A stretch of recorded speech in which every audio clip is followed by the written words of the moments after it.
Blog Talk Radio. Boa noite, meus amigos. Estamos aqui de novo. Eu vou ter que ocupar uma boa parte desse programa com um assunto verdadeiramente fecal. Eu descubro aqui na internet um abaixo-assinado de solidariedade a João Carlos Cury Quartim de Moraes, professor da Unicamp, porque ele foi mencionado de passagem em 3 artigos meus. E o pessoal ficou realmente indignado, estão muito bravos. Então eu vou ler aqui um pedaço do manifesto, assinado por 200 idiotas, tá certo? Para vocês verem do que se trata e você vê a mentalidade dessa gente, que são, vamos dizer, são todos professores universitários. Pra vocês terem ideia do nível, tá certo, de honestidade intelectual desse pessoal que forma a mente da nossa juventude hoje. Então, diz aqui, nós, abaixo-assinados, empenhados na construção e consolidação de uma cultura política democrática, de cujos valores fazem parte a legitimidade e divergência teórica e ideológica, a civilidade no terreno da polêmica, a liberdade de opinião e de expressão, manifestamos a irrestrita solidariedade a João Quartim de Moraes, professor titular de Filosofia da Universidade Estadual de Campinas, face às acusações injuriosas e mentirosas contra ele, dirigidas pelo professor Olavo de Carvalho. Sem apresentar argumentos e razões para contestar as ideias e as concepções publicamente defendidas pelo professor de filosofia da Unicamp, o senhor Olavo de Carvalho, fiel às práticas obscurantistas prevalecentes na ditadura militar, recorre apenas e tão somente à agressão pessoal, ao insulto rasteiro e à calúnia desabrida.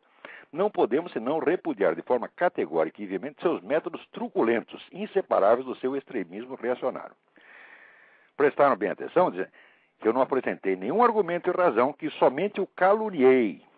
Agora vamos ver o que eu escrevi. Agora eu vou ler aqui os trechos referentes dos meus artigos respectivos. Então vamos lá. Um dos mais respeitados luminares do esquerdismo nacional, João Carlos Quartim de Moraes, já avisou em entrevista ao site vermelho.org que, aspas, perante a memória histórica do povo brasileiro, cometeríamos a pior das infidelidades à memória de nossos mortos, se consentíssemos em pagar pelas boas relações com os militares de hoje o preço do esquecimento dos crimes cometidos pela ditadura. Fecha aspas. A mensagem é clara. Puxem o saco vermelho quanto queiram, os homens de farda continuarão sendo chamados de torturadores fascistas, servos do imperialismo e filhotes da ditadura. Note bem, estou apenas interpretando o que ele diz. Exatamente o que ele diz. Vocês têm que esquecer os nossos crimes. Aliás, já esqueceram e já anistiaram, mas os seus não serão esquecidos. Mais ainda, se você procurar aproximação com a esquerda, boas relações, não adianta. Quanto mais você procurar, mais eles vão te chamar de torturador, de fascista, e mais eles vão procurar te castigar, vão te marginalizar, acabar com sua vida até o último dos seus dias. Exatamente como hoje estão fazendo com o Coronel Lício, com o Brilhante Ustra e outros.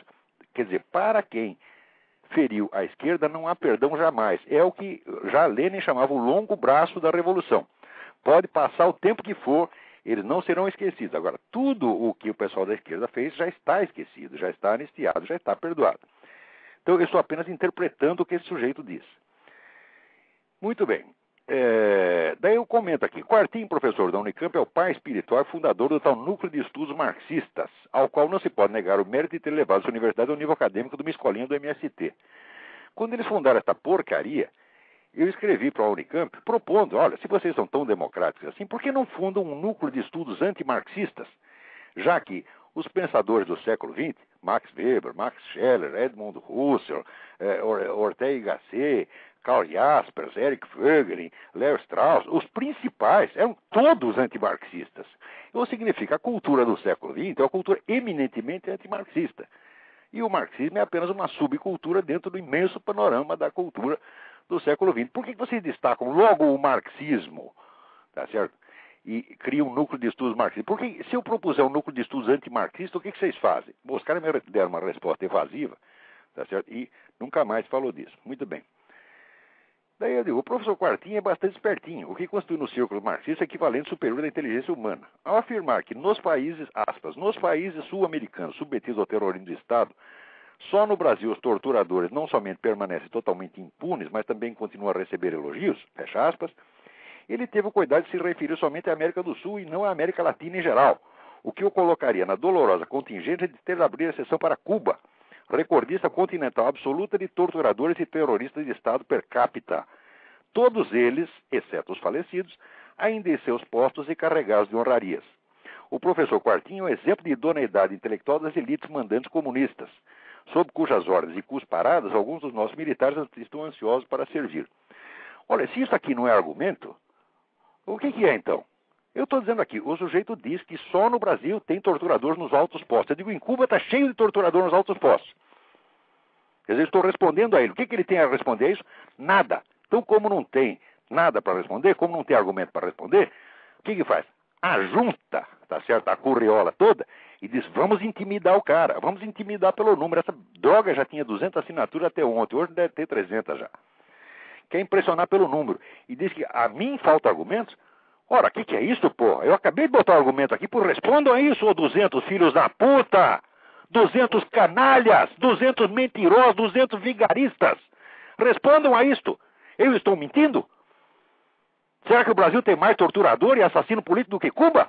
Ora, em Cuba, o regime cubano matou 100 mil pessoas, porra. E a nossa ditadura matou 300 terroristas armados.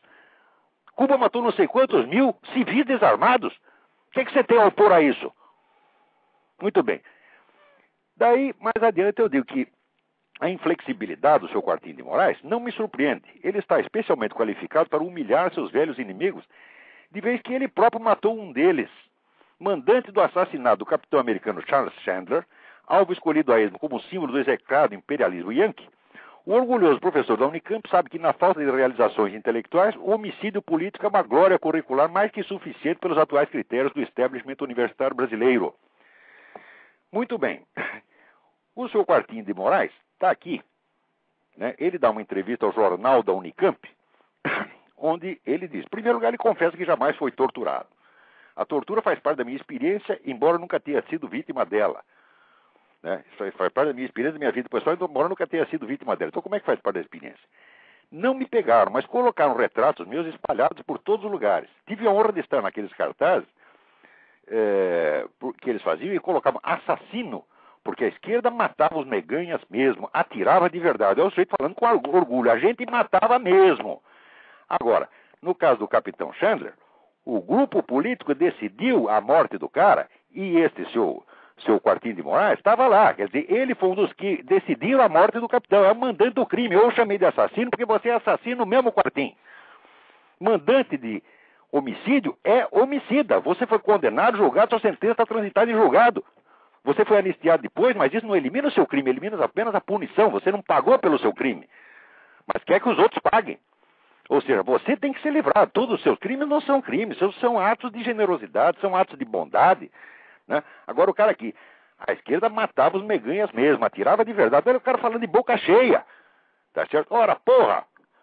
Né? Agora, dizer, contra a violência dos golpistas, dos torturadores, respondemos pela violência revolucionária. Mentira! Vocês começaram a fazer guerrilha já em 1963, antes do golpe. E depois vem com essa desculpa de que foi reação ao golpe. Foi nada. Agora, guerrilha orientada e financiada pelo governo de Cuba já vinha desde 63, e você sabe perfeitamente disto. E dizer que lutavam pela democracia é uma puta mentira. Você queria aqui implantar aqui um comunismo cubano, porque você é comunista, você é marxista, você sabe perfeitamente disto. Pare com essa hipocrisia de dizer que queria democracia. Olha, democracia. Todos os regimes comunistas se chamavam democracia populares. É o que você quer aí. Uma democracia popular com paredão para você poder fuzilar bastante gente. Tá certo? Para fazer com os outros o que fez com o capitão Chandler. Tá certo? Agora que ele, que foi morto pela resistência, dava conferência para a direita no Mackenzie. Ora, que crime inominável. O capitão dava conferências para a direita, então tem que ser fuzilado mesmo. Isso é a cabeça desse Quartinho de Moraes. Agora, não só é assassino, como é um assassino covarde, porque ele matou o cara de tocaia e o sujeito foi morto na frente da mulher e do filho. E o cara não se arrepende. Ele acha bonito e não quer ser chamado de assassino. Pois eu digo, eu te chamei de assassino porque você é assassino. Mandante de homicídio é homicida. E o grupo decidiu, sentenciou e fez o que eles chamavam na época o justiçamento. Tá certo? E mais ainda, o cara só ficou 2 anos na cana, porque foi julgado em 77, 2 anos depois veio a anistia. Tá certo? Ele devia pegar 20 ou 30 anos de cana por isso. Pegou apenas 2 e ainda está reclamando. Tá certo? Ainda está se fazendo de heróizinho. Ora, o prestígio desse homem no meio universitário, você vê pelo próprio jornal da Unicamp, é sobretudo por causa dessa participação dele no terrorismo. Isto fez dele um heróizinho. Quer dizer, o destaque dele, a diferença específica dele, não é só obra intelectual, que é irrelevante. Só é relevante para propaganda marxista, faz parte da subcultura marxista. O que ele tem de especial? Ele tem de especial porque ele matou o americano, ele é o nosso herói. Ora, porra, que coisa mais vergonhosa, mais baixa. Agora, diz aqui que o capitão Chandler, nos bastidores, treinava torturadores. Cadê a prova? Vocês nunca provaram isso. Você, Quartim, você foi julgado num tribunal com direito a advogado de defesa e, de acordo com as leis, em um julgamento público, e foi condenado lá. Agora, e o capitão Chandler foi condenado num tribunal secreto, sem defesa, e no dia seguinte estava morto. É isso que vocês fazem, e é isso que vocês gostam de fazer, porque em Cuba fizeram isso. Vamos dizer que a gente fazia isso porque a gente estava reagindo contra um governo opressivo. Vocês, quando tomam o governo na sua mão, vocês matam mais ainda. Ou vai dizer que você não gosta do que estão fazendo em Cuba? Mas vocês passaram a vida puxando o saco deste homicida, deste ogro, deste genocida chamado Fidel Castro, que os alimentava, que lhes dava dinheiro, que orientava vocês, tá certo? E protegia. Trabalharam para o Fidel Castro o tempo todo, agora querem me fazer de idiota, que estavam reagindo contra a ditadura porque vocês queriam a liberdade democrática. Ah, sim, vocês queriam um regime tipo inglês, ou tipo americano lá. Ora, vai me enganar, porra! Agora, vamos lá. Mas Quartim não é um caso singular. Nada mais característico dos apóstolos da igualdade do que a desigual distribuição da dignidade humana. Para os seus mortos, honra e glória. Para os do outro lado, esquecimento e desprezo. Quando não tapa na cara o insulto dos miseráveis R$300 mensais oferecidos pelo governo à família do sargento Mário Cosel Filho depois de 30 anos de espera e humilhações. Muito bem. E o Oswaldo Lovecchio, que perdeu uma perna no atentado que vocês fizeram ao consulado americano? O senhor está andando na rua, de repente explode uma bomba, o cara perde a perna, está 30 anos esperando alguma indenização e não vem nada. E todos aqueles inocentes que não tinham nada a ver com a história, que vocês explodiram no aeroporto de Guararapes, quando vai ter dinheiro para essa gente? Vocês estão nadando em dinheiro. Já deram 16... Olha, embora só tivesse 300 mortos ali, e o Brasil jamais chegasse a ter mais de 2 mil prisioneiros políticos, 16 mil pessoas já embolsaram dinheiro, estão mamando o dinheiro do governo que não acaba mais. Isso é uma sem-vergonhice. E ainda não estão contentes, eles ainda querem punir os seus inimigos daquela época, até o último.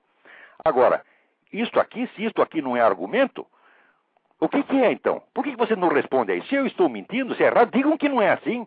Digam que é o contrário. Vocês honram, provem para mim que vocês honram tanto os seus mortos quanto os mortos do lado adversário. Provem para mim isso. Ou 200 vagabundos, 200 mentirosos, 200 vigaristas. Provem para mim que o que eu estou dizendo é falso. Ora, este seu Quartim não apenas é um assassino, como um assassino covarde, porque trama o assassinato e manda os outros executar. Tá certo? E mesmo num confronto de imprensa, o cara não é homem sequer para pedir um direito de resposta e vir discutir direto comigo. Ele se esconde atrás de 200 colegas. Ora aqui, existe o direito de resposta no jornalismo brasileiro. E eu mesmo, na minha coluna, é claro que lhe cedo o espaço para você se defender. Se eu estou mentindo a seu respeito, se você não foi mandante deste crime, tá certo? Então primeiro você tem que provar isso na justiça. Eu tenho todo o direito e até a obrigação, tá certo, de levar a sentença judicial que o condenou a sério, porque essa sentença jamais foi contestada judicialmente. Tá certo? Se o condenar erroneamente, entre você com o processo contra os juízes, tá certo? Diga que eles mentiram contra você e daí você os põe na cadeia. E daí você vem dizer para mim que não é assassino. Por enquanto é assassino, sim. Então, agora eu vou dizer que, sem apresentar argumentos e razões... Ora, vocês aqui não têm argumentos e razões, não responderam nada ao que eu disse. Não tendo o que responder, se esconde atrás do número de signatários, como vocês costumam fazer. Tá certo? Vocês são piores até do que o Quartim. Daí, terceira citação aqui, eu de passar também dizia o seguinte: fazendo ironia com os fazendeiros do Império, que julgavam a escravatura uma instituição benévola, afirma o elemento Quartim, né? Aspas. Os escravos, teimando em não compreender as motivações filantrópicas de seus proprietários, fugiam em massa das senzalas e das plantações. Fecha aspas. Daí comento eu. Bem, os escravos brasileiros não são as únicas pessoas incompreensivas que fugiram de seus benfeitores. 6 milhões de cubanos escapuliram de Cuba, expondo-se ao risco de morrer afogados ou de ser comidos pelos tubarões, caso não fossem metralhados antes pela polícia de Fidel Castro. Seu exemplo abominável foi seguido por 2 milhões de vietnamitas que fugiram da generosidade Vietcong em barquinhos jangados e até boias de borracha. Algumas dezenas de milhares de alemães mal agradecidos saltaram o muro de Berlim para expor-se aos horrores do capitalismo na parte oeste da cidade. O fluxo de refugiados da Polônia, da Rússia, da Hungria, da China e de outros templos da bondade comunista jamais cessou de superlotar as ruas de Nova York, Paris, Londres e até de São Paulo, dando um testemunho onipresente da ingratidão humana. O que vocês têm a responder a isso? Cadê os seus argumentos, ou 200 palhaços, 200 vigaristas? Cadê os seus argumentos? Respondam a isso. Quer dizer, por que a fuga de escravos, tá certo, prova que as fazendas brasileiras, os fazendeiros eram maus, e a fuga de muito mais gente, de milhões de pessoas, de regimes presididos por gente como vocês, não prova que vocês não prestam? O que é isso, porra? Ora, se tem o que responder, respondam. Mas em vez de responder o que eles falam, fazem de conta que não leram. Aqui, sem apresentar argumentos e razões. Porque aqui estão meus argumentos e razões. Respondam, canalhas. Aqui, agora, tem 200 assinaturas, ainda umas com uns comentários. Olha aqui, Muniz Ferreira, não, Edmundo Fernandes Dias, professor universitário. Conhecemos o senhor Olavo de Carvalho. O ódio a com crase, tudo aquilo que significa liberdade, é sua característica. O ódio a com crase? Como é que esse sujeito é professor universitário? Tu não tem categoria para ser aluno de ginásio? Tu é um usurpador? Tu é um vigarista? Agora, outros que assinam aqui. Emir Sader. Olha, eu dizer que o Emir Sader é vigarista, não preciso dizer. Porque o César Benjamin já disse que é, e já provou que é. É vigarista e leonatário. O próprio pessoal da esquerda sabe. Agora está aqui a assinatura dele, honrando esse manifesto. Está aqui a Anitta Leocádia Prestes, filha de outro assassino, porque o Luiz Carlos Prestes mandou matar a garota menor de idade. Quer dizer, é assassino solidário com assassino, é filho de assassino solidário com outro assassino. Agora, e note bem, agora a acusação pessoal, claro que é pessoal. O Quartinho de Moraes tomou essa decisão pessoalmente. E a acusação é pessoal sim, porque ele é assassino pessoalmente. Ideologicamente, todos vocês são assassinos. Moralmente falando, vocês, pelo apoio que vocês dão a esses regimes, são todos assassinos. Agora, ele não é só moralmente, ele não é só ideologicamente, ele é pessoalmente, é fisicamente. E ele, junto com os outros membros do grupo terrorista, determinou a morte do capitão Xande sob a alegação de que ensinar torturadores, coisa que vocês nunca provaram. Disse até que o era da CIA, não era da CIA. Ele é um oficial do exército americano. Quer dizer, até essa história que era da CIA, quer dizer, a CIA é um mito, né? A palavra mágica. Dizer que o cara é da CIA, então já está condenado à morte automaticamente. Então, eis aqui. Como vocês não têm nada a responder aos meus argumentos, vocês inventam coisas e me imputam a prática num crime. Eu, se eu estivesse no Brasil, teria o prazer de processar todos vocês e dizer, cadê a calúnia? Chamar um assassino de assassino é calúnia? Tá certo? Responder às ideias dele?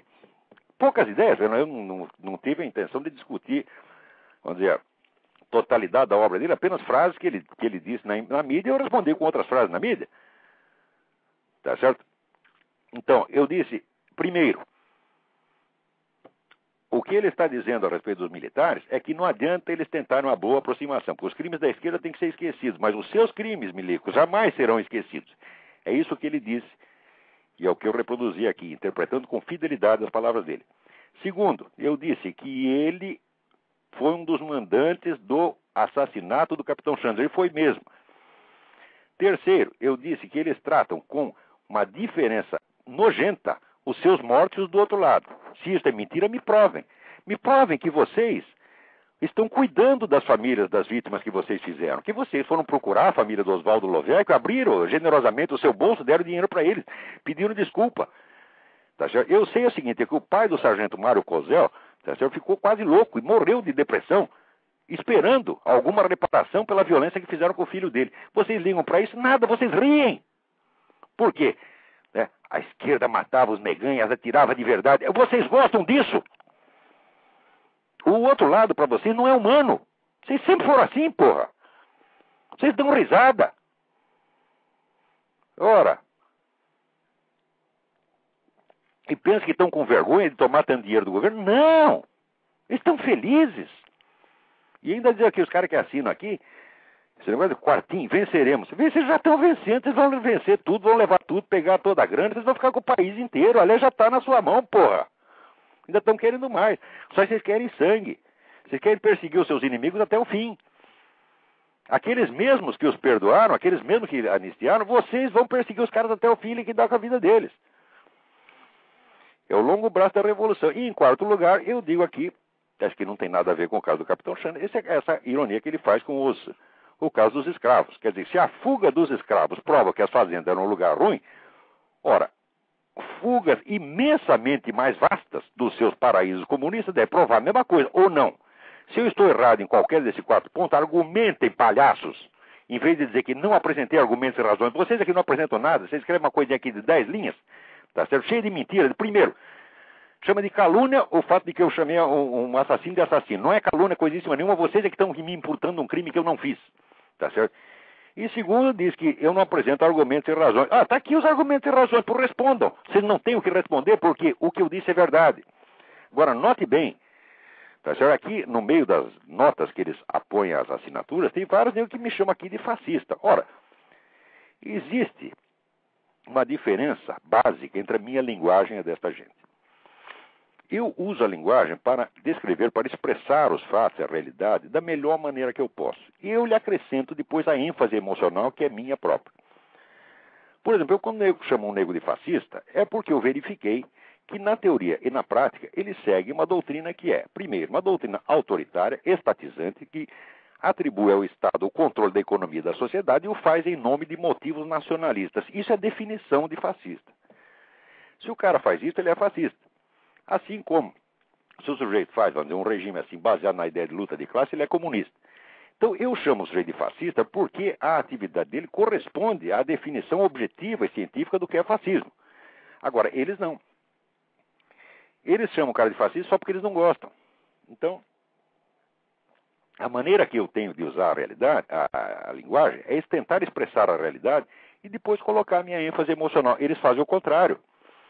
Eles colocam a ênfase emocional no lugar dos fatos, para criar uma realidade fictícia. Então criaram Olavo de Carvalho fascista, que eu nunca defendi um regime fascista, nem diretamente, nem indiretamente. E mais ainda, dizer que eu sou restor da ditadura. Olha, eu estive contra a ditadura até o último dia dela. Até o último dia dela. Inclusive, eu tinha me afastado de qualquer atividade política. Eu voltei quando houve o caso da morte do Herzog. E fui lá ajudar a fazer o jornal do Sindicato Jornalista, que foi a primeira denúncia que a classe jornalística ofereceu do assassinato do Herzog. Fui eu que fiz aquilo, eu tenho o jornal aqui até hoje. Eu combati a ditadura até o seu último dia. Agora, por quê? Mais tarde, eu disse que a ditadura foi muito menos violenta do que o regime cubano, e isto basta, porque eu vi o filhote, retroativamente, o filhote da ditadura. Muitos desses filhos da puta já escreveram até que eu levava dinheiro da ditadura, que eu era um dos porta-vozes da ditadura. Agora, eles podem mentir o quanto queiram, e depois o caluniador sou eu, porque chamei o assassino de assassino. Agora, se você chama de filhote da ditadura, o nego que estava contra a ditadura até o último dia, tá certo? E que simplesmente tenta restabelecer a verdade histórica das comparações tempo depois, ora, o que vocês chamam de honestidade intelectual é o que eu chamo de vigarice. Quer dizer, vocês são todos usurpadores, ladrões, canalhas, tá certo? A sua presença numa universidade é uma vergonha, tá certo? Vergonha. A Universidade Brasileira já não presta mesmo. Né? Agora aqui, ó, Marcos de Arroio assina aqui contra qualquer forma de fascismo e de capitalismo. Ora, meu filho, o fascismo é contra o capitalismo. Ou você não sabe? Você não sabe o que é economia fascista, ô palhaço? Não sabe que economia fascista é capitalismo controlado, é capitalismo de joelhos, como dizia Hitler? Tá certo? É exatamente, vamos dizer, o que o nosso Getúlio Vargas fazia no Brasil, e o Perón na Argentina, tá certo? Ora, você não sabe o que é fascismo? Quer dizer, fascismo e capitalismo? Ora, meu Deus do céu. Eu sei o seguinte, eu sei que os porcos capitalistas, como Winston Churchill, foram os primeiros, tá certo? E únicos na época que iriam reagir contra o nazismo. Enquanto Stalin, tá certo, estava dando armas e dinheiro para os nazistas, ele colaborou com os nazistas até o fim, até o dia em que o Hitler atacou a Rússia. Ele era tão amigo dos nazistas que ele não acreditou no ataque. Ele levou 3 dias para acreditar que Hitler tinha se voltado contra ele, porque ele parecia inverossímil. Ou seja, o nazismo só conquistou força para atacar o restante da Europa graças à ajuda comunista. Aqui nos Estados Unidos, o Partido Comunista fazia greves nos portos para que os Estados Unidos não pudessem enviar armas para a Inglaterra sob ataque nazista. Enquanto isso, estava lá, os porcos capitalistas, Winston Churchill e os outros conservadores, tá certo? Na França, o general de Gaulle, dizendo, nós temos que reagir contra esse nazismo, nós temos que fazer alguma coisa. E vocês, comunistas, ajudando o cara a crescer e depois vem chamar os outros de nazista? Ora, vamos pra puta que os pariu, porra. Olha, o que eu estou dizendo aqui, por exemplo, eu estou dizendo uma verdade histórica. Eles não são capazes de contestar isso porque os documentos provam, a cronologia dos fatos prova. Então, eu digo os fatos e daí eu acrescento o meu comentário, acrescento meus palavrões em cima. Mas eu não mudo a realidade a partir da minha ênfase emocional. Ao contrário, eu uso a ênfase emocional apenas para expressar o que eu sinto diante de fatos que estão objetivamente descritos. Agora, esses caras não. Eles têm raiva do negro, então carimba o fascismo na testa do sujeito que jamais foi fascista, jamais trabalhou para o fascismo. Quando vocês trabalharam no Brasil, o Partido Comunista trabalhou para o Getúlio Vargas, porra. O que é isso? O antigo PTB, o que era? Era um partido fascista, pô, partido estatista. Tá certo? Vocês trabalharam para isso. Vocês trabalham para o fascismo. Vocês usam qualquer coisa. Tá certo? E depois vem chamar a gente de fascista. Ora, o que é isso? Como é que gente assim pode ser professor universitário? Vocês não têm a menor ideia do que é história, do que é objetividade, do que é ciência. Não são capazes de discutir comigo. Desafio esses 200. Eu não posso discutir com 200 uma vez, mas um por um. Quer discutir? Vem discutir, desgraçado. Vem discutir o quartinho de moral. Mas você não é homem para isto. Você não é homem nem mesmo para usar o direito de resposta no Diário do Comércio e no Jornal do Brasil. Porque você não tem o que responder a isto. Você vai chegar lá e dizer, não matei o capitão Chandler nenhum, não foi eu que decidi, não fiz nada. Pois ele confessa aqui que participou, não só fez isso, como ele participou pessoalmente de outras ações armadas. Quer dizer, pode ter matado mais gente que ele não sabe. Tá certo? E, quer dizer, não é homem suficiente para isso, se esconde atrás de 200 ou 300 colegas, em vez de vir discutir cara a cara, tá certo? E ainda decide a morte do outro à distância e mata o negro na tocaia.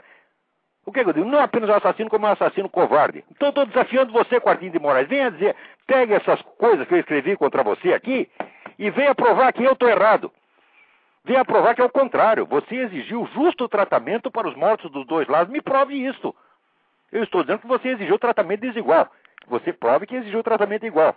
Eu estou dizendo que você foi um dos mandantes do homicídio do capitão Charles Chandler. Prove que você não estava lá, que você não sabe de nada, ou até que você foi contra. Diga assim, os outros queriam matar o capitão. Eu não, eu sempre fui contra. Diga isso, desgraçado. Tu não é capaz nem de dizer por quê, porque você sabe que você aprovou isso, que você foi um dos que o condenaram à morte, com a autoridade judicial autoconferida. Esse tribunal de fancaria, essa palhaçada que vocês fizeram, fazer o justiçamento revolucionário, quem lhes deu autoridade para isso? O povo brasileiro lhes deu?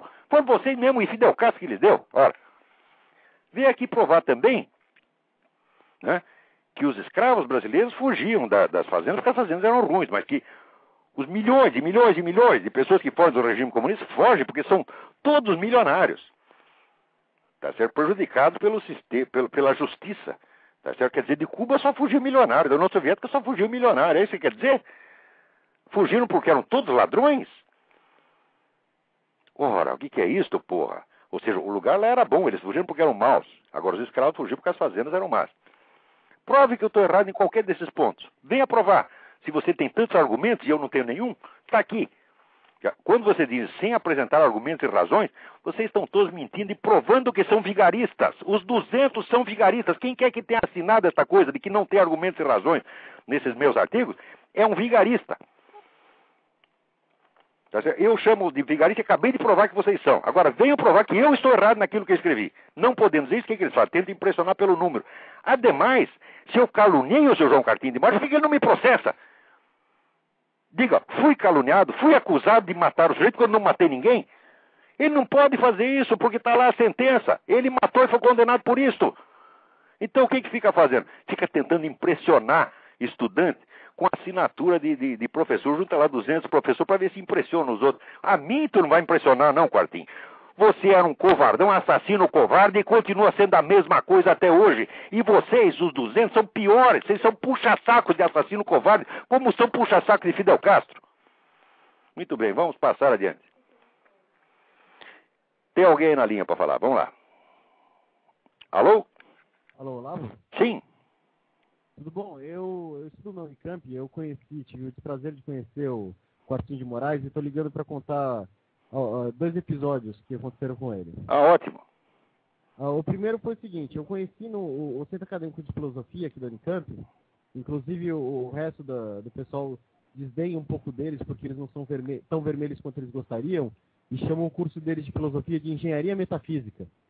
Porque eles não são tão vermelhos quanto eles gostariam que fossem. Mas o pessoal, então, da engenharia metafísica montou um evento sobre o 11 de setembro e chamou um professor para falar quando fez, acho que, 3 anos dos ataques às Torres Gêmeas. Esse professor não pôde ir e eles falaram, beleza, vamos ter que chamar o Quartinho de Moraes, e chamaram.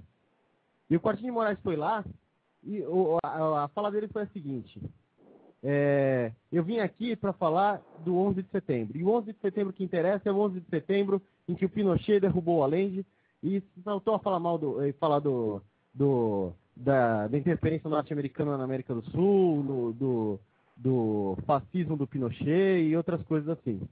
E aí, para arrematar, ele falou que o ataque foi merecido e viva Bin Laden.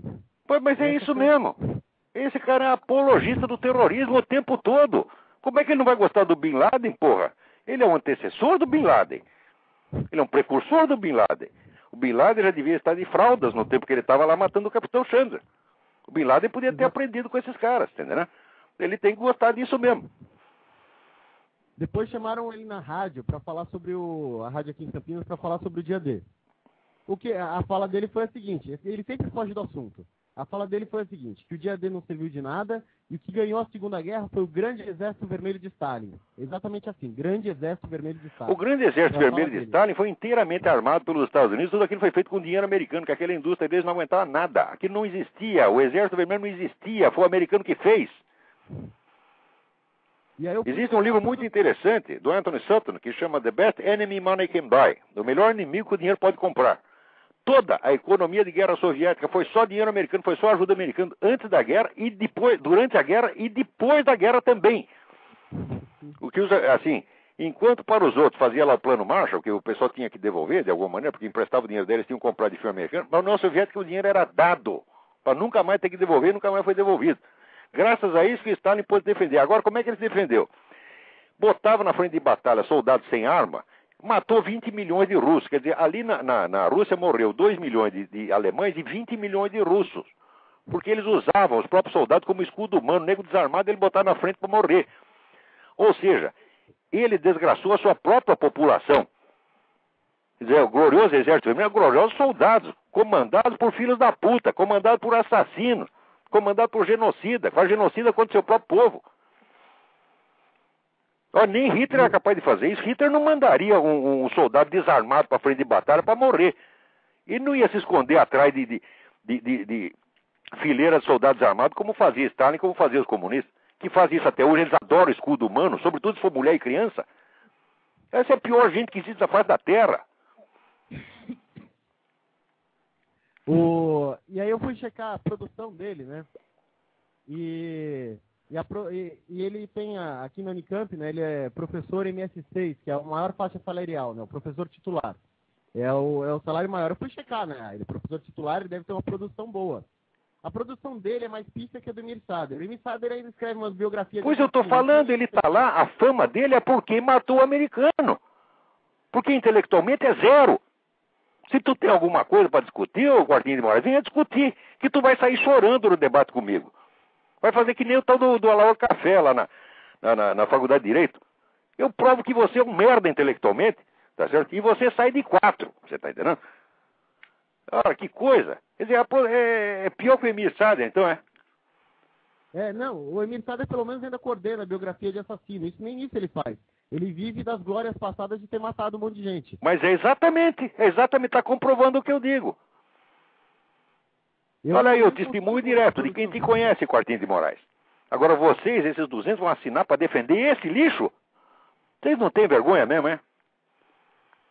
Bom, continua com o programa, Olavo, vou desligar aqui. Muito obrigado pelo seu testemunho. Obrigado. Então, vamos lá. Agora aqui eu recebo uma notinha do Alexandre Rezende dizendo que no site www.ocontraponto.zip.net, em meu blog a notícia da prisão do Juan Abadia foi devidamente vinculada às Farc. Muito bem, Alexandre, é assim que faz, porque a mídia inteira escondeu. Sei que a mídia brasileira é puxa-saco, ela esconde tudo que é ruim para a esquerda, ela colabora com a esquerda, tudo quanto é lado, mas não chega a agradá-la totalmente. Quer dizer que 20 anos de ocultação do Foro de São Paulo, 20 anos de ocultação da matança de cristãos no mundo, do genocídio chinês, etc., não basta para contentar a esquerda. Então hoje eles dizem que o Globo, a Folha, é da direita, é até da extrema direita. Quer dizer, você pega a esquerda moderada, a esquerda pó de arroz, e transforma na única direita possível. E logo em seguida você a chama de extrema direita e de fascista e você já quer matar todos. A mentalidade deles é essa mesmo. Bom, aqui o Calvin Lee se pergunta, quando a ignorância se torna pecado? Falou, eu não sei, quer dizer, não me cabe dizer quando é pecado. Agora eu sei que a ignorância se torna uma bela sacanagem a partir do momento em que você ignora aquilo que você, pela sua posição e pelos seus atos públicos, você tem a obrigação de saber.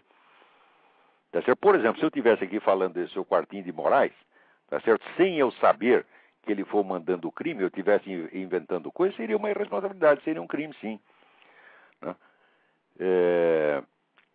Agora, discutir a coisa pelo lado teológico, né? Quer dizer, a diferença da burrice inocente e a burrice maliciosa, olha, a burrice maliciosa, em primeiro lugar, é voluntária. Quer dizer, ele não sabe aquilo que ele não quer saber. Porque se ele souber, ele vai ter que mudar de atitude. Uma vez o cara me pediu uma definição. Diz, você fica falando de honestidade intelectual, mas isso aí não é tão fácil. Eu digo, como não é tão fácil? É a coisa mais óbvia do mundo. E honestidade intelectual é você não fingir que sabe aquilo que você não sabe, e nem que você não sabe aquilo que você sabe perfeitamente bem. É só isto. Basta você seguir esse critério, e você saberá que para cada assunto do qual você vai se pronunciar em público, você vai ter que estudar, você vai ter que averiguar as coisas, vai ter que examinar as coisas dos dois lados, e não é dos dois lados, você vai ter que assumir o outro lado. Note bem, porque hoje eu estou falando desse pessoal marxista, porque eu passei 8, 9 anos da minha vida me intoxicando de marxismo, e eu estava do lado deles, eu sei como eles pensam, porque eu participei disto. Tá certo? Então não é como um sujeito de fora, um ignorante que não os compreende, ignorante e incompreensível que eu falo do marxismo. Não! Eu primeiro adquiri a compreensão do modo deles pensar. Depois é que eu saí daquilo e fui adquirir um horizonte maior. E é sempre assim que você tem que fazer. Você tem que, na hora que você está lendo os argumentos da pessoa, você tem que ler como se você fosse ela, dando total credibilidade. Até para este vagabundo do Quartinho de Moraes tem que fazer isso. Cada palavra do Quartinho, vamos lê-la como se fosse a verdade. Depois você vê o resto da verdade e você compara. Tá certo? Por exemplo, o que ele diz aqui dos escravos é a pura verdade, só que amplia o horizonte. E veja que ele fala isso dos escravos porque ele quer esconder o resto. Ele quer dar a impressão que a escravidão brasileira era pior do que o comunismo. O comunismo mata 100 milhões de pessoas. Não, no Brasil nunca mataram 100 milhões de escravos. É porque você quer matar o escravo que está trabalhando para ele. Agora, na União Soviética podia matar porque estava sobrando mão de obra, porra. Os regimes comunistas viveram, e vive até hoje, o da China vive até hoje de trabalho escravo. Só que sobra mão de obra. Você quer, na China, para cada chinês que tem um emprego, tem 40 na fila. Se você matar 39, ainda tem empregado para você. O português não tinha tanto escravo assim sobrando. Ele pagava o escravo, então ele não podia matar todos. Mas, ademais, o dono do escravo era responsável pela vida do escravo. Se ele matasse o escravo, ele ia para a cadeia.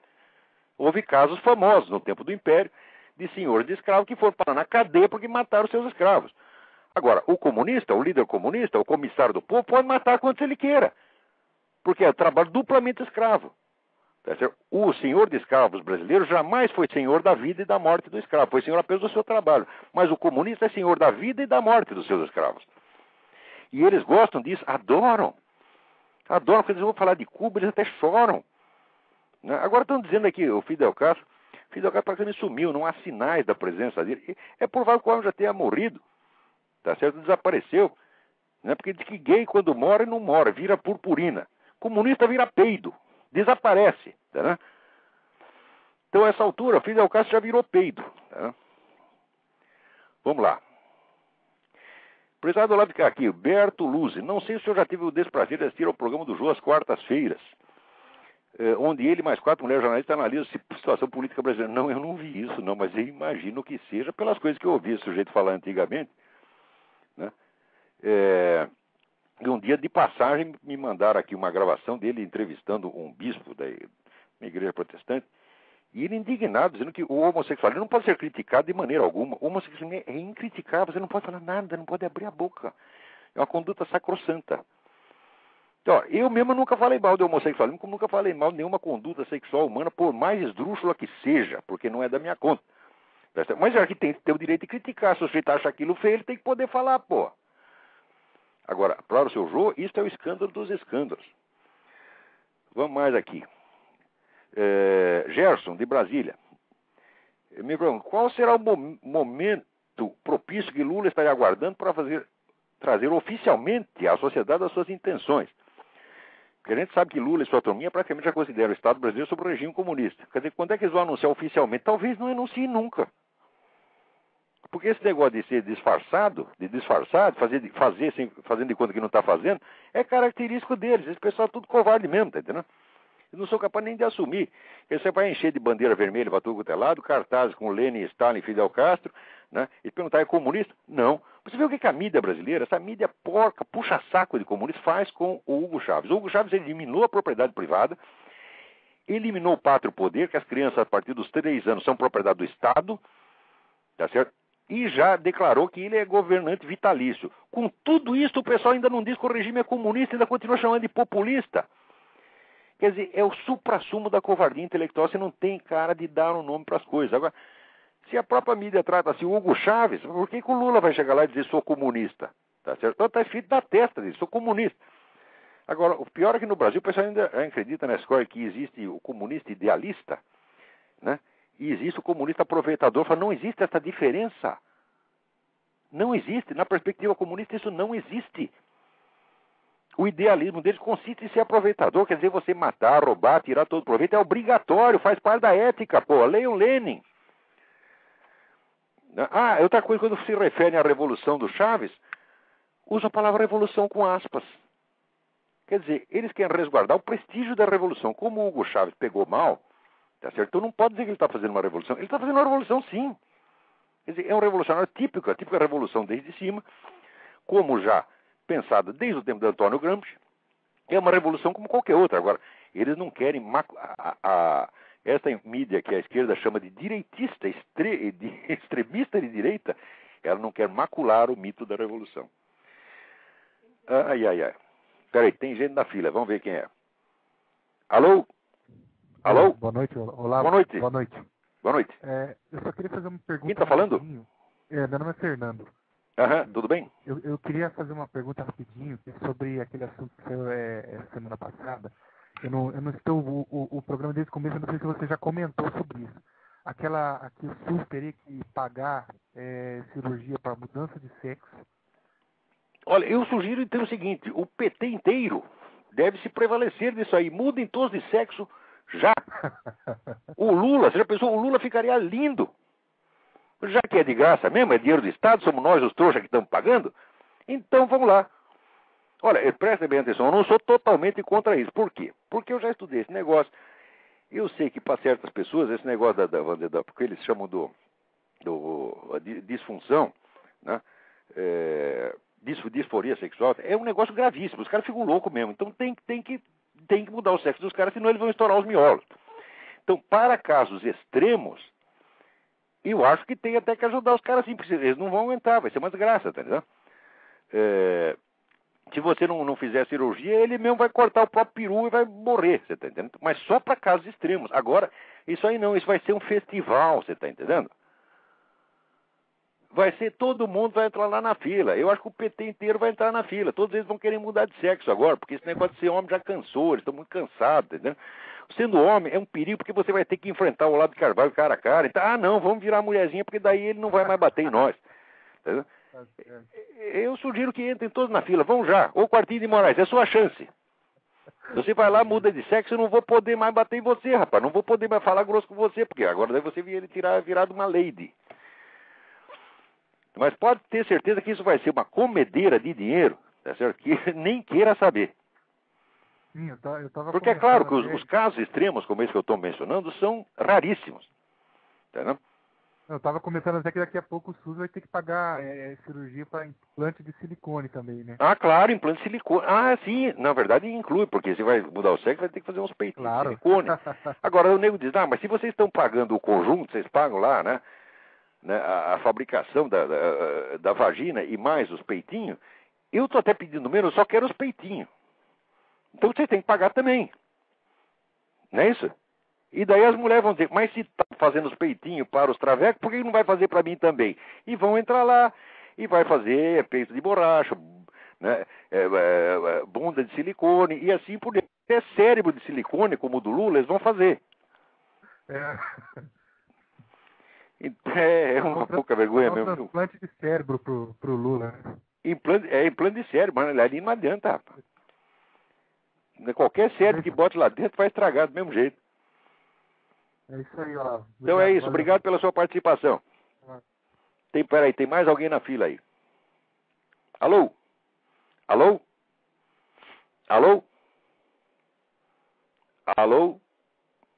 Alô? Caiu a ligação. Enquanto isso, vou responder outro e-mail aqui. Rodrigo Fernandes me pergunta. Eu sou o que muitos chamam de empreendedor na internet. Iniciei uma empresa de tecnologia que tem tido relativo sucesso. O senhor sempre critica a falta de conhecimento dos empresários. Então eu te pergunto, qual o conhecimento fundamental que falta para os empresários brasileiros e onde encontrá-lo?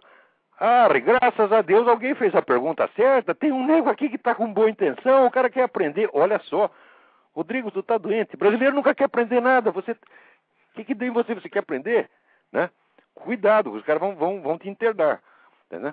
Então é o seguinte, esta é a pergunta fundamental. Qual o conhecimento que nos falta? Você não imagina como você me deixa feliz com esta pergunta. Olha, em primeiro lugar, o empresário tem obrigação estrita de conhecer as bases morais, culturais e civilizacionais do capitalismo. O que foi que tornou culturalmente, socialmente, historicamente o capitalismo possível? Porque se o nego vive dessa atividade, se beneficia dela, e a família dele se beneficia dela, ele tem que saber os esforços que isto custou às gerações que o antecederam.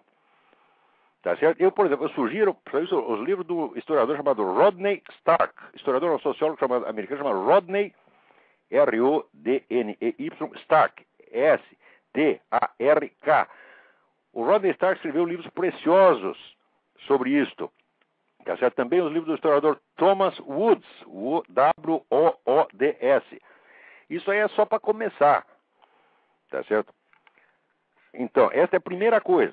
Segunda coisa, você tem obrigação, tá certo, de conhecer os perigos que se oferecem contra o capitalismo e contra as condições culturais, políticas, jurídicas que o fundamentam.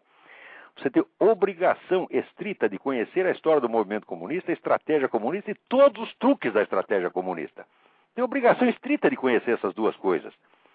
Tá certo? Então, olha, para isso aí, por exemplo, você quer saber, comece por ler o livro do Anatoly Golitsyn, que se chama New Lies for Old, Novas Mentiras no Lugar das Velhas. Quer dizer, eu estou indicando esse livro porque só para começar pela estratégia atual, para depois você estudar a história retroativamente. Quer dizer, você vai recuando desde a estratégia atual do movimento comunista até as primeiras, do tempo de Lenin. Tá certo? E você vai entender o que é a maldade humana, o que é a malícia humana e como eles são capazes de mentir para fazer você parecer um monstro só porque você tem uma empresa. Tá entendendo? Como faziam lá no sistema Hardcock de ensino. Né? Muito bem. Agora aqui, isso aqui é uma notícia. Quer dizer, o pessoal sempre falando do imperialismo americano, essa coisa, né, e usando todo esse pessoal do Partido Democrata, Clinton, isso é como se fosse os grandes representantes do Partido do imperialismo americano. Esse pessoal é 100% anti-americano. Veja você. Agora, você sabe que os americanos foram os caras que descobriram o Polo Norte. Eles foram lá, os primeiros que chegaram lá, botaram a bandeira americana, blá, blá, blá. Passado não sei quanto tempo, tá certo? A Rússia está dizendo que o Polo Norte, com todo o petróleo que tem lá, pertence a eles. Tá certo? E o que o Departamento de Estado faz contra isso? Nada. Nada. Em vez de juntar a prova histórica, tá certo? O Departamento de Estado, paralisado por esse Congresso Democrata, não está fazendo nada. Eles vão entregar o Polo Norte para a Rússia, de graça. Tá certo? Isso aí, vamos dizer, para qualquer... É a mesma coisa que você disser, vamos entregar o estado de Minas Gerais para a Rússia. Tá certo? Minas Gerais, ou qualquer outro lugar melhor que tenha petróleo. Entrega tudo para a Rússia. Entrega tudo para o Putin. Tá certo? Os democratas querem fazer isso. E o pessoal aí no Brasil não entende, vamos dizer, que os Estados Unidos não é uma União Soviética capitalista. Não é um país que tem uma política em bloco. Não, aqui é metade. Aqui é metade pró-americano e metade anti-americano. Metade quer destruir essa porra. Entendeu? E pior, a metade que quer destruir é a metade mais rica. Quer destruir por quê? Porque eles não precisam disso aqui, eles têm base no mundo inteiro. Um cara como George Soros, se afundar os Estados Unidos, para ele é até melhor. Entendeu? Ou esse pessoal, Ted Kennedy, Clinton, eles querem destruir mesmo esse negócio. Agora, se destruir os Estados Unidos, acaba a liberdade no mundo. A começar pela América Latina. Entendeu? É claro que o governo americano não está fazendo absolutamente nada. Como nunca fez. Essa história de que os americanos fizeram o golpe de 64, conversa mole. Eu mesmo já provei. Ele diz, olha, está aqui as provas, finalmente as provas de que os americanos tramaram o golpe. Sabe qual é a prova que eles apresentam? Uma comunicação do embaixador Lincoln Gordon para o presidente Johnson no dia 1º de abril de 64, dizendo, olha, presidente, eles deram o golpe, agora nós temos que fazer alguma coisa. O que a gente faz? Né? E daí planejaram de enviar uma ajuda que chegou 13 dias depois. Quer dizer, 13 dias depois do golpe, começou a ajuda americana já ao governo estabelecido. Né? Então, assim, os americanos sempre foram assim, eles mais se omitem do que outra coisa. Eles entregaram a China para os comunistas, tá certo? Eles entregaram a Hungria para os comunistas, mas de vez em quando eles até defendem um pouco como defenderam no Vietnã. Defenderam pela metade, que no fim acabaram entregando também. Peraí, tem alguém na linha, vamos lá. Alô? Alô? Marcelo, Olavo, tudo bem? Oi, tudo bem? Tudo bem. Olavo, queria fazer uma pergunta para você, que é o seguinte, liguei semana passada, a gente falou um pouco aí sobre o negócio da imprensa, né? Aham. Mas esta semana, queria te perguntar o seguinte, se a gente retornar na história, procurar ver o Marx, as condições em que ele escreveu os textos dele, etc e tal, aquilo até é uma coisa que fazia sentido para quem estava visitando a Inglaterra, vendo toda aquela, os trabalhadores que viviam de fato numa condição miserável, etc. Só tinha um negócio, a situação nos últimos 30 anos tinha melhorado muito. Marx, quando viu isso, decidiu usar dados de 30 anos antes, para provar que estava piorando. Aquilo era um picareta, por isso que todos esses picaretas gostam dele, tá entendendo? A pergunta que eu quero te dizer é o seguinte, quer dizer, o Marx está dentro de um contexto histórico, né? E o marxista que a gente vê hoje é o contrário, ele é um puta de um sacana, porque o mundo hoje não tem nada a ver com aquele mundo ao qual Marx fazia referência. A teoria todo o utopismo do Marx, etc. e tal, é que hoje não teria cabimento hoje. Eu queria saber o que é que você acha sobre isso. Porque, para mim, o marxismo, como ele é apresentado hoje, parece, assim, a falta de integridade intelectual. Não, na época já era, Marcelo. Porque Marx sabia que as coisas não eram do jeito que ele está dizendo, que a teoria da mais-valia dele é furada, que a situação do operariado na Inglaterra, que era o único país sobre o qual ele tinha dados, estava melhorando muito graças à legislação, que à medida que progride o capitalismo, progride a legislação também, é fatal que isso aconteça.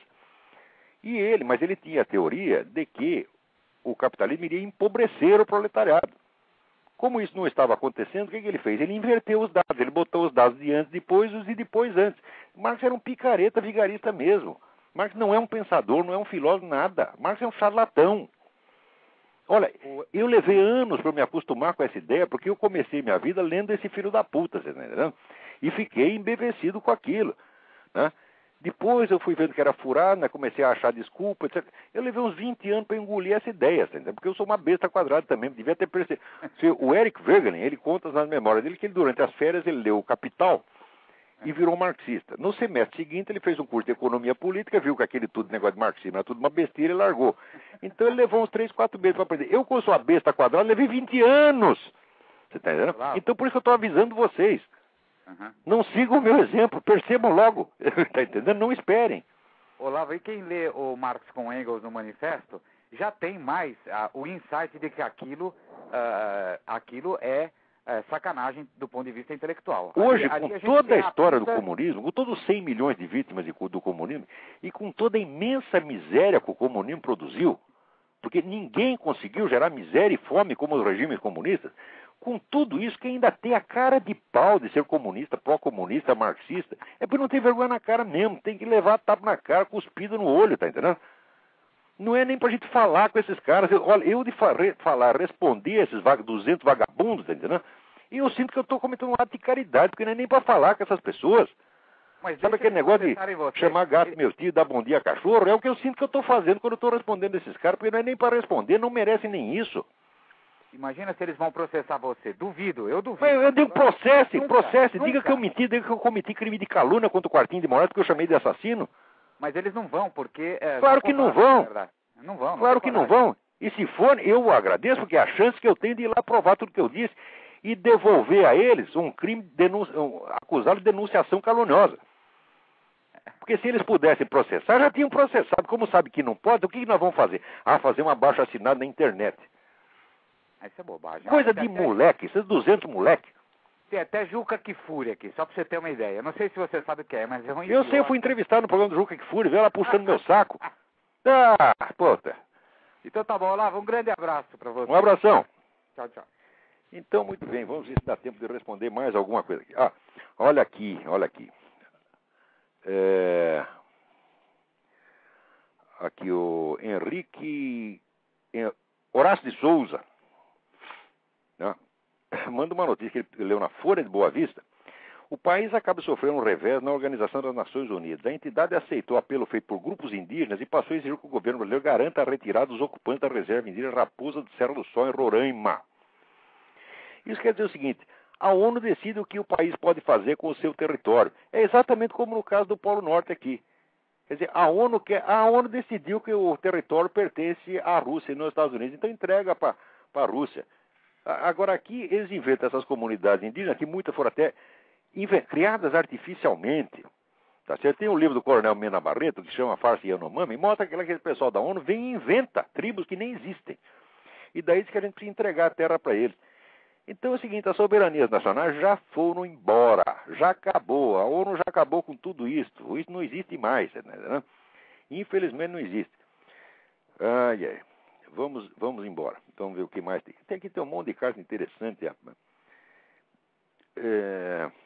Agora aqui, George Randolph, ele pergunta aqui: em relação a essa questão do globalismo, eu fico bastante confuso. Apesar de concordar plenamente com o senhor com as piores intenções dos dirigentes da ONU, tem a tendência a acreditar que um governo global é um caminho natural. E olha, existe um livro que se chama As Bases da Civilização, escrito pelo Ellsworth Huntington. Não é o Samuel Huntington, é o avô dele, Ellsworth Huntington, um grande geógrafo. Em que ele diz que existem poucas constantes na história do mundo, mas que a aproximação entre as civilizações e as sociedades, de certo modo, a globalização é uma constante. De fato é uma constante, mas isso não quer dizer que tenha que ser uma globalização administrativa e política. Note bem, então, por exemplo, aqueles grupos que um milênio atrás formavam culturas separadas, isoladas na Europa, tá certo? Se aproximaram e criaram a civilização europeia, mas isso não quer dizer que precisa ter tudo uma administração só. Foi justamente esta aproximação que criou os estados independentes. Quer dizer, a globalização cultural e econômica é perfeitamente compatível, tá certo, com as soberanias estatais. Agora, depende do que o povo quer, porque se o povo achar que é melhor dissolver aquele país para se integrar num outro, tá certo? Como aconteceu, por exemplo, com o Havaí decidiu ser um Estado americano e se incorporou aos Estados Unidos e saiu ganhando. Agora, um outro país pode achar que não é vantagem. O povo tem o direito de escolher.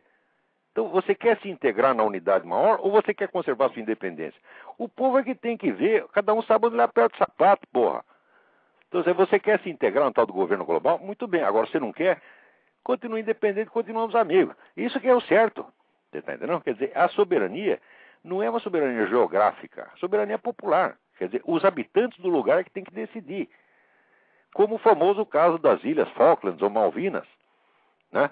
A Argentina diz, é meu. O inglês diz, é meu. Diz, bom, e quem mora lá? Eu sei o seguinte, quem mora lá, 100% queria ser o quê? O que você prefere, ser argentino ou inglês?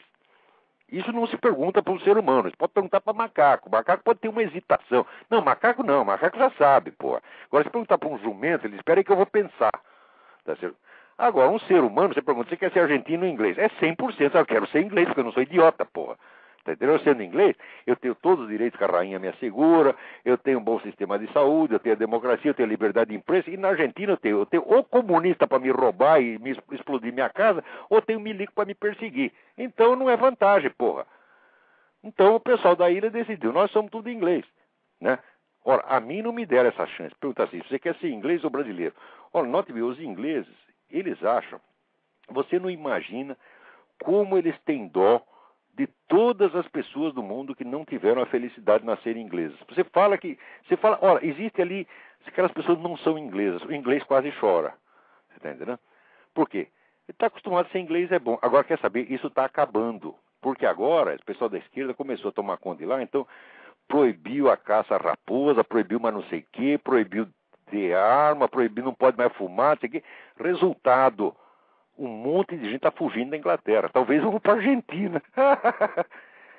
Muito bem. Então, olha, o mundo está ficando uma bela droga, viu? Agora, os Estados Unidos, se perguntar se quer ser americano ou qualquer outra nacionalidade, olha, pergunta para esses milhões de imigrantes que fogem para cá. Esse milhão de brasileiros. Ah, americano é uma droga, blá, blá, blá. Tem um lugarzinho para mim aí? Não é assim que eles fazem? Ninguém é trouxa, porra. Agora, o outro aí diz que, né, falou que o Piauí não existe historicamente, quase mataram o cara. Quer dizer, você não pode mais dizer que uma certa região é historicamente insignificante, culturalmente insignificante, economicamente insignificante. Você não pode dizer mais a verdade. Eu me lembro que a antiga revista Realidade, que era feita só por comunista, publicou uma matéria uma vez com o título Visite o Piauí antes que acabe. Ninguém reclamou, porque os autores eram comunistas. Agora o sujeito aí inocentemente falou do Piauí e cai de pau, que é racismo, não sei o quê. Vem esse palhaço desse Cláudio Lembo. Então, olha bem o nome do cara, Lembo, né? O nome não é um nome, é um sistema de trabalho, né? Então vem esse cara e diz, isso é racista. Claro que não é racismo. Isso é uma simples analogia que o sujeito fez, referente a uma região subdesenvolvida. Ninguém quer que o Piauí seja desenvolvido, ninguém quer a desgraça do Piauí. Mas o fato é que é o seguinte, em 500 anos de história, aquela região foi desgraçada mesmo, acabaram com ela, tá entendendo? Então, pergunta pro nego aqui, você quer morar no Piauí ou quer morar em Nova York? Pergunta pro Cláudio Lembo. O que você escolhe? Eu vou no Piauí porque eu sou cara patriota. Ora, porra, que palhaçada é esta? Então, olha, a hipocrisia está acabando com o ser humano. Mas pode dizer que nem tudo é hipócrita, que essa mensagem maravilhosa que eu recebi do Wellington Rossi Kramer. Ele tem uma empresa Tupi Fundições, em Joinville. E ele estava lá entrando na empresa, de repente um monte de gente na CUT ocuparam a fábrica e não deixava ele entrar. Né? Quer dizer, o sujeito vai lá para trabalhar, não pode. Aí, o que ele fez? Né? Disparei a queima-roupa, vai tomar no cu e enfia esta merda de jornal no cu. O sujeito ficou indignado e, fingindo autocontrole, me desejou o mesmo. Logo comecei a tocar a buzina, seguido por outra pessoa que também chegava naquele momento. Resultado, furaram o bloqueio e foram trabalhar. Né? Após isso, tiraram uma fotografia. A minha oportunidade que aproveitei para fazer uma mímica do vai tomar no cu, mostrando o dedo médio. Me senti de alma lavada. É muito boa essa sua receita para lidar com essa gente. Mas é exatamente isso. Eu digo, essa é a resposta universal. Quando não lhe ocorre uma resposta inteligente, que tem pessoas inteligentes, mas que não têm, às vezes, a presença de espírito, para inventar uma resposta na hora. Eu, graças a Deus, eu sempre tenho. Às vezes, sempre tem uma coisa mais inventiva do que vai tomar no cu. Você pode fazer uma variação. Mas a pessoa não tem essa velocidade, né? Então, se não lhe ocorre nada, diga logo, vai tomar no cu. E pronto, você sai de alma lavada. É a solução que está ao alcance de qualquer ser humano, tá certo? Não requer prática nem habilidade, tá certo? Isso aí, e faz muito bem para a alma. Então, o nosso tempo acabou. Até a semana que vem. Muito obrigado a todos.